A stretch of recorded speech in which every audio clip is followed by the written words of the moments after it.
l'installation, on va commencer par prendre notre tableau et insérer dedans les différents clips pour pouvoir le clipser à la GTL. Ça va nous permettre de pouvoir faire une très bonne accroche et d'avoir un cadre exprès. Il y a donc un sens, on fait un quart de tour et hop, le module de fixation est mis. Ensuite, on n'a plus qu'à clipser le tableau sur la GTL. Et afin de pouvoir mettre ensuite le support de la box, on recommence la même opération. À chaque fois, on a ces petits modules là qui se calent juste dans les fentes que l'on voit ici et qui vont permettre de mettre exactement la bonne distance entre le tableau ici présent.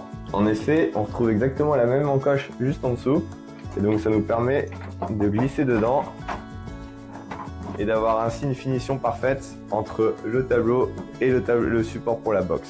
Sur notre tableau triple play, on va du coup venir ajouter l'alimentation stabilisée. Il faudra connecter le petit câble, il ne faut pas se tromper entre le moins et le plus. Et c'est ce qui va servir d'alimentation pour le switch. L'alimentation se fait juste en dessous. Tac. Donc là, on a alimenté le switch et il faudra juste arriver en bas avec phase et neutre pour transformer, mettre dans l'alimentation stabilisée qui va alimenter le switch. Les supports pour les arrivées RJ45 de la maison sont très bien pensés car en fait ils sont creux à l'intérieur et on retrouve la technologie LCS3. Donc on arrive avec notre câble juste là dans la petite fente et ensuite on a un déverrouillage pour ouvrir le connecteur de la LCS3 et après on a le module pour mettre les fils de la RJ45 dessus, hop, juste là.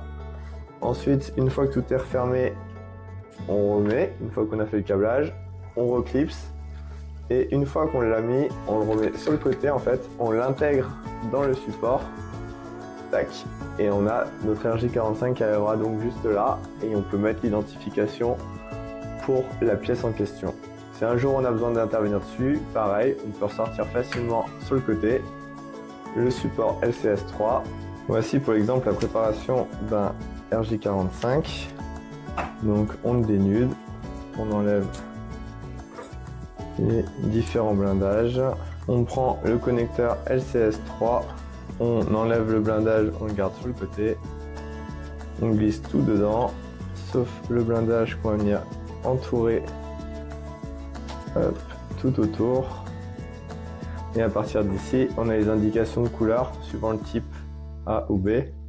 Du coup, on peut même tricher pour mettre du bon côté, déjà préparer sa paire et de les mettre au bon endroit en respectant le câblage.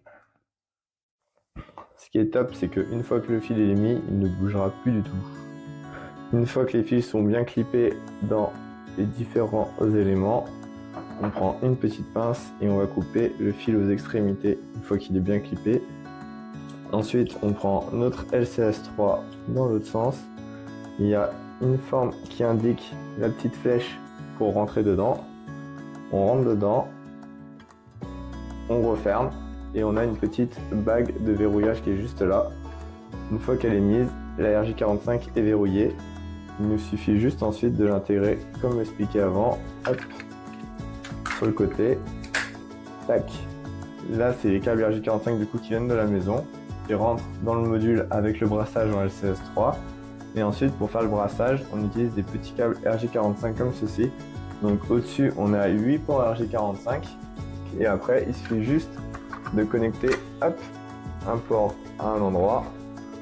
Et du coup, le mettre vers les RJ45 existantes. Il suffit d'opérer ça pour le nombre de RJ45 qu'il y a dans la maison afin d'avoir le brassage automatique ensuite.